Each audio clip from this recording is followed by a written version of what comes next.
Historicamente, a profissão de economista no Brasil pode ser considerada como uma síntese de três movimentos, um desenvolvido no meio acadêmico, outro pelos formuladores, gestores e acompanhadores da política econômica e um terceiro no mercado de trabalho.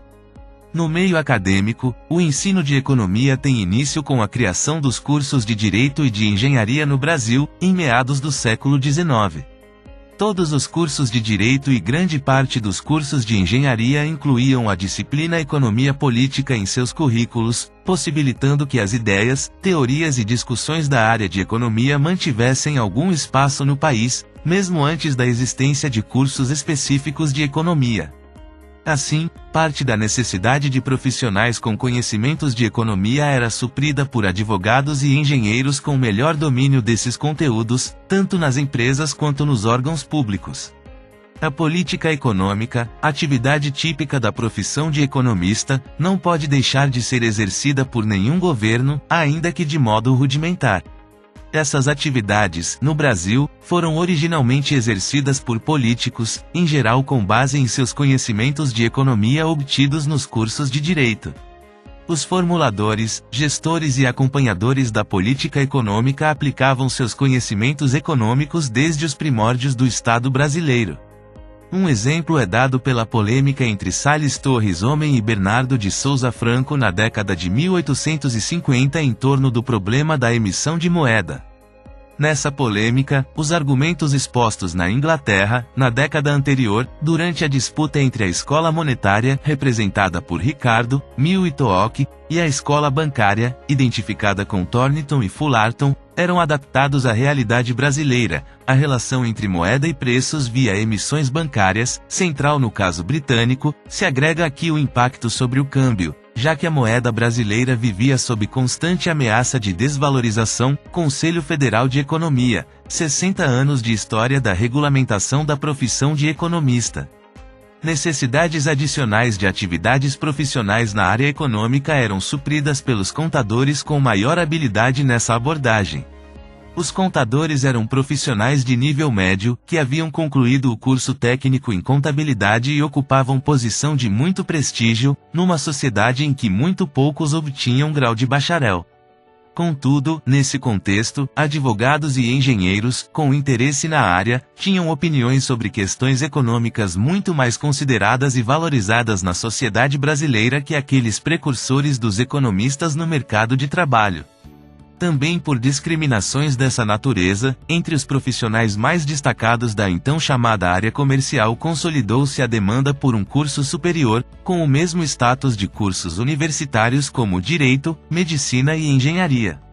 Para atender tal demanda, em 1931 é criado o Curso Superior de Administração e Finanças, acessível aos diplomados em perito contador ou atuário, outorgando o título de bacharel em Ciências Econômicas. Observe-se que envolve os nomes de 3 profissões, mas não se tratava de nenhuma delas em particular.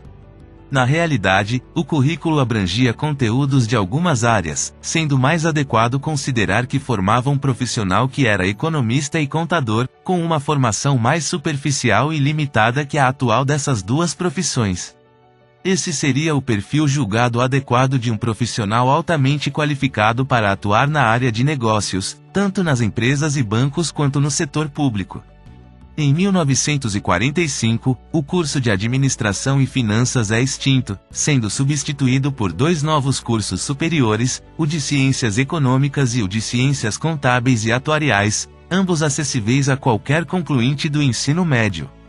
A estrutura curricular do curso de Ciências Econômicas torna-se relativamente próxima de sua atual grade, abrangendo as seguintes disciplinas: Geografia Econômica, História Econômica, Sociologia, Administração, Contabilidade, Direito, 2, Matemática, 2, Estatística e 3 específicas de Economia, tais como Economia Política, Valor e Formação de Preços, Moeda e Crédito, Comércio Internacional e Câmbio, Repartição da Renda Nacional e Sistemas Econômicos Comparados.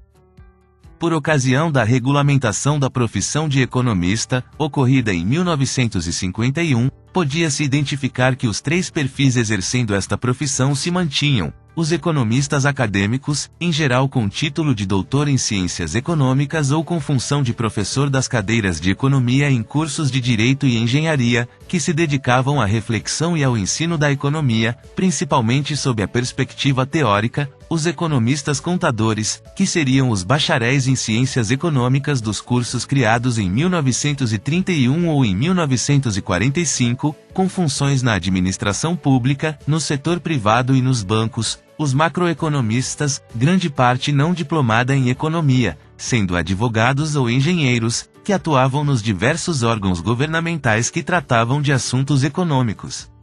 Pode-se considerar que, a partir dessa definição da estrutura curricular e da regulamentação da profissão, surge a identidade do economista profissional no Brasil.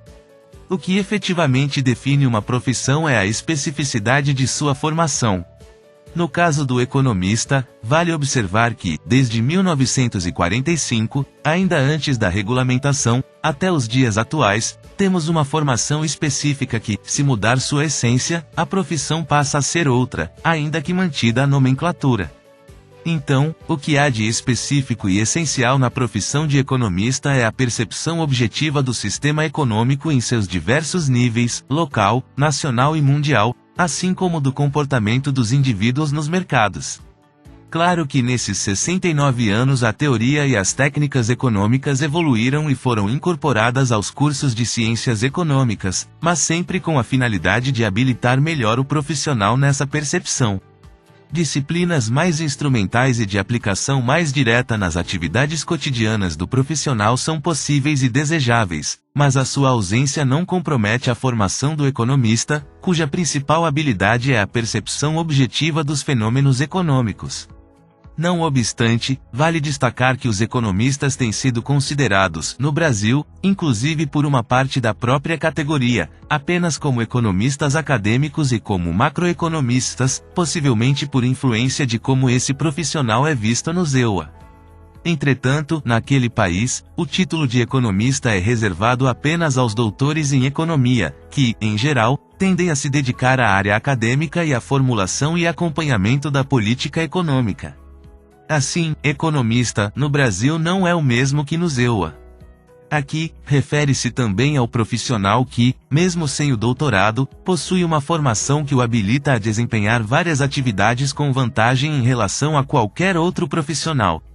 Como exemplo, podemos citar mercado financeiro, identificação das melhores oportunidades de compra e venda de ações e títulos, assim como das mais adequadas opções de aplicações financeiras e de financiamentos, tanto para instituições financeiras quanto para indivíduos e empresas não financeiras, requer um conhecimento da estrutura e funcionamento do mercado financeiro, assim como das perspectivas do sistema econômico e de seus mercados. Planejamento, no setor privado, planejamento financeiro e estratégico, no setor público, orçamentos e planos plurianuais, requer a elaboração de cenários macro e microeconômicos e instrumentos para calcular e estimar resultados futuros, tais como cálculo financeiro e econometria. Projetos, estudos de viabilidade econômica e financeira, no setor público e privado, exigem a identificação das dimensões mais apropriadas do investimento, dos momentos mais oportunos de implantação e dos ritmos de execução, que demandaram acompanhamento da conjuntura e tendências econômicas, pesquisas de mercado e instrumentos específicos de cálculo financeiro e econometria. Perícia, sua abordagem econômico-financeira requer a utilização de instrumentos específicos e a aplicação de indicadores econômico-financeiros. Não se trata de sermos mais inteligentes ou talentosos. É apenas uma questão de especificidade de nossa formação, que nos favorece precisamente nas atividades em que essa formação é a mais necessária. Basta observar as grades dos cursos. Aprendemos a entender os fenômenos econômicos, o contador, acompanhar as alterações financeiras de patrimônios, o administrador, técnicas de gestão, o engenheiro, aplicar as leis da natureza. Enfim, como economistas, devemos acreditar que a alocação mais eficiente desses recursos humanos seria da forma mais compatível com suas especificidades.